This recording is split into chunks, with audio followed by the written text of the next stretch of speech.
Everybody, it's Adam from LUCIDPIXUL. Hopefully I haven't kept you waiting too long. I've been kind of busy, so I haven't been able to produce videos. But rest assured that I haven't abandoned my art talks. I absolutely love doing them, and I'm going to continue making them for years to come.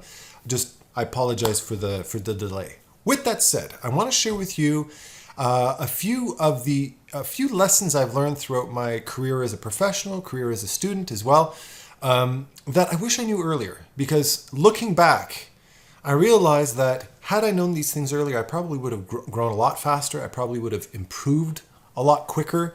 And I would have saved myself a lot of headache in the long run.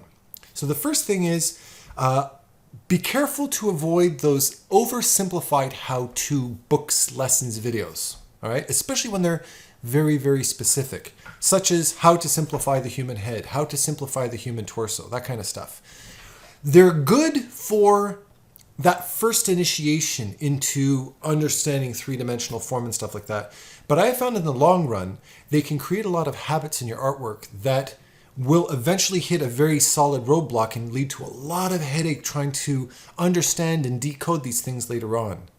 Whereas just buckling down and learning proper human anatomy, learning about the bones and muscles and all that kind of stuff will really ultimately answer the questions the way they need to be answered and help you truly understand what it is you're drawing and have control over your drawing and not make silly mistakes that only exist because you don't understand what you're drawing. All right. A perfect example is a couple of things that I used to struggle with was drawing the neck and shoulders area, or drawing forearms, or drawing feet, right? Or drawing hips. I would always go with the simplified shape, and I would end up kind of like just accepting, okay, that's good enough. And my standard for capturing something, my standard for accepting what I drawn was always, well, it's not cringy anymore. I can tolerate looking at it, so I guess that's good enough. But when I look back and look at some of those old drawings that I drew before I had a solid understanding of anatomy, I look back and I go, what the hell was I thinking? I mean, it would have been so easy to solve that problem had I just understood about sternomastoid muscle, for instance, and understood what happened with it when I turned my head. That I suffered for years not knowing how to draw a neck properly, and looking back at it, did such a horrible job of it, when I could have just buckled down and spent a couple of weeks learning anatomy, and that would have been solved and over and done with. And I would be able to move forward and only improve on my anatomical knowledge and learn how to draw muscles at different variations of muscularity, or add fat to that, or, look at how muscles articulate and how a dancer moves versus I could go so much further with it. It was a roadblock that as soon as I let go of that roadblock, the water just flooded and my knowledge grew very quickly after that. All right? So that's just one example of those types of things. The next thing is, be careful not to rely and depend on digital tools too much. If I look back at my career, back around, when I first started a little bit over 20 years ago, when I first started working in Photoshop, when I discovered what things like layers were, or the color wheel, I thought I was at a great convenience working in a non-destructive fashion. Every single time I'd make a brush stroke, it'd be like brush stroke, layer, brush stroke, layer. I create a new layer for every brush stroke because I was always afraid of screwing something up. But then what happened? When I came to editing and fixing and transforming and improving my artwork, I'd have to remember what frickin' layer I was on. And I ended up with 600 layers, and my file size was ridiculously huge. So my brush was lagging all the time and stuff like that. Instead, over the years, I work in one of two ways, quite frankly. I will work in separate layers, so I'll have background, character, and maybe foreground elements. And if there's another layer of depth, so 3-4 layers tops. And if I want to create, if I'm happy with where my character is at a certain point, and I want to, just save that copy and try to be a little experimental with something, I'll copy that layer and work on the new layer. So I always have a backup. But as soon as I'm happy with the new stage, I delete the old one. So I'm always working with a short number of layers. So when I want to fix the character, I just click on the character layer. I don't have to find where the pauldrons are, where the hands are, where the greaves are, where the this is. I don't have to worry about all that stuff. I'm also working on a more manageable file size. So my Photoshop in general is more responsive. So it's a win-win situation. The other thing is, When we rely too much on these tools, we rely too much on things like transforming and liquefy, although liquefy can be pretty practical when you're in the advanced stages of a drawing. But transforming and skewing and copying and pasting, that might feel like it's a quicker way. But I found that a good 75 to 80% of the time, erasing and redrawing is the quickest way to fix something. Because what happens is you've drawn it and you kind of screwed it up a little bit, so you transform it. And in transforming it, you warped it. So all the proportions are off. So then you come in and you got to tweak it and do all these little things. No, screw it. Just erase it, draw it properly the first time, block it in, done. And you can fix something in 15 minutes that would otherwise, if you're using all these stupid tools, will take you 3 or 4 hours. Just erase it and redraw. A good way to gauge whether or not you're on the right track, whether using digital tools or not is the way to go, is to ask yourself, am I in that endless repair mode headspace? Where you're sitting there going, tweaking, moving, tweaking. If you find you're trying to salvage a piece of crap, get rid of it and start over. And draw it properly, clean the first shot. You'll usually realize, 90% of the time you'll realize, you made a fundamental mistake that had you continue to tweak it endlessly, you would keep doing it forever, and the results you would get were far less than what you'd end up if you just did a nice shot at it and just redrew it from scratch. Very important. Another good example is the color wheel. A lot of artists, I'd say the gross majority of my students, when they sign up, they always tell me, I'm afraid of color. So when it comes to color week, they're always like, okay, here we go, here goes nothing. By the end of color week, their fingernails are completely filed away to nothing. One of the major reasons for this is because we have too much access. We have a color wheel, and it's an unassuming, cute little color wheel. You can download the Coolerist or the Magic Picker, that makes it look a little bit fancier and all that kind of stuff. And you have access to all these different cool little buttons and whistles that are, in most part, usually pretty useless. I use Coolerist just because I like the larger icon, the color icon, but that's the only reason why. But you have access to millions and millions of colors. The problem is it doesn't teach you how color functions. It doesn't teach you how to create harmony. It doesn't teach you how to analyze and observe colors. All it does is it gives you access to an endless palette of colors. So what that does is it instead of helping you, it actually really stunts you because you don't know what to do with that much. And in comparison, if you're working traditionally, you cannot afford that many colors. One silly little tube of oil paint, depending on the quality of the oil paint, can charge you anywhere from $20 to $200 or more, depending on the quality. So, of course, it's illogical to buy 16.9 million tubes of paint. And even if you could afford it, you'd be an idiot for wasting that money. Why? Because you learn how to blend. You get your primaries, red, yellow, blue. You get a black and a white. You get a skin tone, maybe a couple of extra tubes of paint, your favorite colors, and that's it. And you learn to mix. And through learning to mix, you learn how to harmonize. You learn about a limited color palette. You learn about all of these different things that are necessary for you to create harmonious colors in your image that otherwise a color wheel with 16.9 million colors will not solve. It only ends up intimidating you. And this is the reason why artists become so intimidated with colors, because they have no idea what to do with 16.9 colors. And that's a logical fear. That's a rational fear. You shouldn't know what to do with 16.9 colors, but you should know what to do with 4. See what I'm saying? So digital does not always equate to easier or better. It's just a convenience. It gives you access, but you need to know what to do with that access. And the access, the access is no good unless you know what to do with it, unless your brain's in the right place and you understand those fundamentals of value, color, anatomy, structure, etc. All right? The next thing is, and this is the big lesson for me, something I actually learned back when I was in school, and I was actually working a part-time job at Sprint Canada doing phone customer service. Fun job. And I had to wear a shirt and tie. Okay? I hate shirts and ties.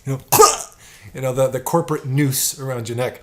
And although a nice suit looks good on a man once in a while, I hated that shit. Cubicles and all that nonsense. And I'm sitting down on my lunch break on some concrete steps in downtown, and I'm eating my sandwich out of a paper bag, and I had an epiphany because I was still studying at the time. And all of a sudden it dawned on me, and I went, I can cheat. I can cheat in art. And it might sound very silly, but it's actually probably one of the most valuable lessons I ever learned, and one that I keep revisiting. I keep re-epiphanating. And yes, I just created a new word. I keep re-epiphanating the same lesson over and over again. Whenever I find myself hitting a creative block point in my life. Number one, it is important to learn the fundamentals. It is important to learn technique. It is important to have a structure and a method to working. Otherwise, forget working professionally. Forget being able to live up to your client's quality standards. But there's a time in your artistic career where you need to make a very clear distinction between practicality and realism and artistry, creating art. Real art is about communication. It's about mood. It's about emotion. Very often it's about fantasy. It's about your own personal interpretation, be it impressionism or expressionism or surrealism or whichever level of abstraction you decide to pursue artistically. It's about your own unique form of interpretation. Now, that interpretation of yours might be very believable, but make a distinction between believability and realism. Photorealism is an amateur perspective on art. And what do I mean by that? If you look at somebody who doesn't know anything about art, one of your somebody who's a fan of your artwork will look at your work and go, "Oh my God, Trish's work's so awesome! It looks like it's real." That will only appeal to audience members that don't understand the artistic process or the whole purpose of doing it in the first place. Realism is not why people buy art. People buy art because of its beauty, because of its emotional factor, because of how visceral. And we just had a cloud go over, so hopefully the video didn't get like super dark all of a sudden. But your artwork will only, the realistic aspect of your artwork will only appeal to people who are looking at it going, "Wow, that looks just like Bob. There's Bob and there's your picture, and I can't tell the difference between the two."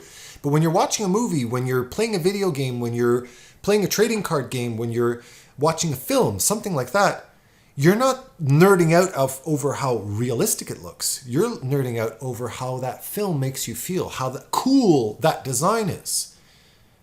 If you think of something like World of Warcraft, even the film version of World of Warcraft, that armor design, the weapon design is completely impractical.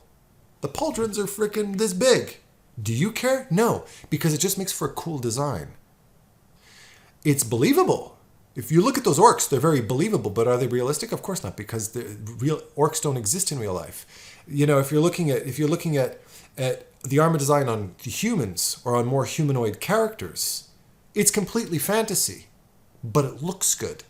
So realism should not be your main goal. It should be believability. So how do you do that? Well, that's about understanding the fundamentals of how things are constructed. The anatomy, the structure, the practicality of armor, for instance, like how armor is constructed, but you don't design based on that.